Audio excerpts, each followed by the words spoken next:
Kain tabing daan. Yung mga adventure, kumakain kami ngayon dito sa tabing daan.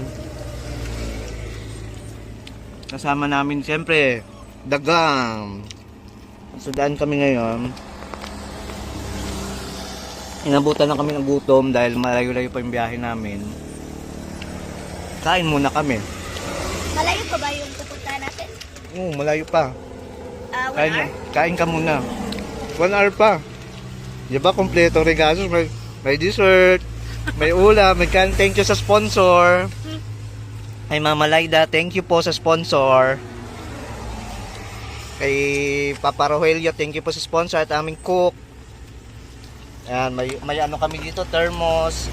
Kulang na lang yung kusina talaga namin, kaldero. Saka ito, Syria.